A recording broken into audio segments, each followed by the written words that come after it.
Nagkagulo rin sa political rally ng tambalang Erap Estrada at Isko Moreno sa Maynila nito ring Sabado. Walang direktang inakusahan ng kampo ni Erap pero si re-electionist Mayor Alfredo Lim itinangging may kinalaman siya sa nangyari. Nakatutok si Michael Fahatin.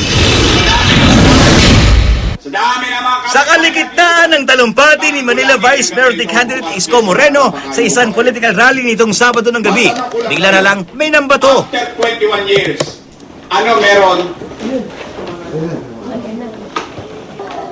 Ngayon, kabisado niyo na yung kalaban namin. Hindi nito napatigil si Moreno sa pagsasalita. Pero ilang saglit pa, isang bote ng alak naman ang lumipad at tinamaan ng isang lalaki.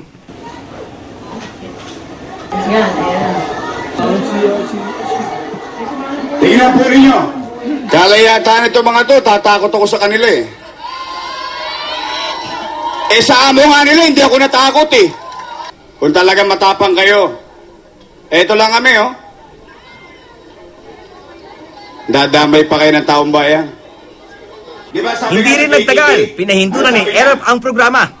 Ayoko kung makita may masaktan sa inyo. Kaya siguro po, mag-iwalay muna tayo. At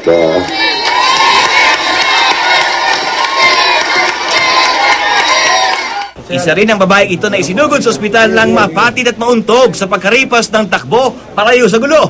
Paghupa ng gulo, hindi na natunton kung sino ang nambato. Walang tinukoy na pangalan ng kampo ni Erap kung sino ang may pakala sa nangyari. Pero nang hinga ng reaksyon ngayong araw, mabilis na sinabi ng kalaban ni Erap na si re-electionist Manila Mayor Alfredo Lim, wala siyang kinalaman sa nangyari. O yan ang problema eh. Lahat na nangyayari sa kanila, sa akin binibintang. Baka bukas makalawa, yung pagkakabaril kay Dr. Jose Rizal, ibintang naman sa akin, ha? wala kami ibinibintang sa kanya. Nung nagkaroon ng batuhan, sinabi ko, bakit nagkaganito? Alangan naman na kasama namin yung bumato. Giit ni Lim, abala raw siya sa sarili niyang pangangampanya noon. Sabi pa to Tsadya, sa ginawang pangangampanya ni Erap na panay umano paninira laban kay Lim. Mula alas 8:30 ng umaga hanggang alas 11:30 ng tanghali, house to house kami, na hindi naman nila nagagawa. Ewan ko, hindi yata sila makalakad eh.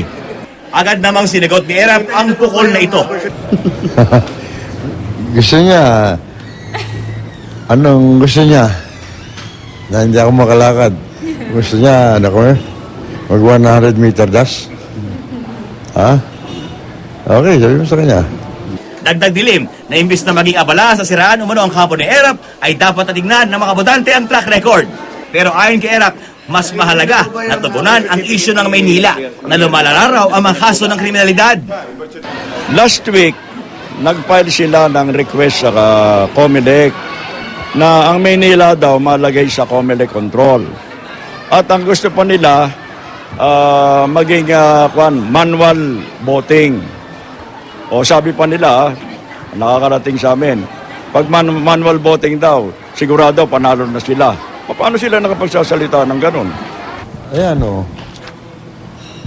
Manila in that MPD, Dirty Dozen, sued for kidnapping. Oh. Manila overtakes Quezon City as cartel capital. Well, it's not coming from us. It's all documented. Patuloy raw ang investigasyon ng MPD Station 4 sa insidente ng mga mato. Pero ang ipinagtataka umano ni Lim ay may dagdag namang seguridad si Erap ng mga taga San Juan PNP kahit nasa Maynila ito. Para ano yung isang katerbang mga pulis na kasama nila, mga San Juan pulis. Kasama, hindi na nga kami kumikibo eh. Ba't hindi nila hinuli? Oh. Just not have that authority to give me security. That is for all ex-president. We're entitled to have security. And I got that also this election time. I got the permit of the COMELEC. It doesn't have the authority to give security. Anong hindi niya pinayagan? May topak yun. Michael Fahatin, nakatutok, 24 oras. Michael.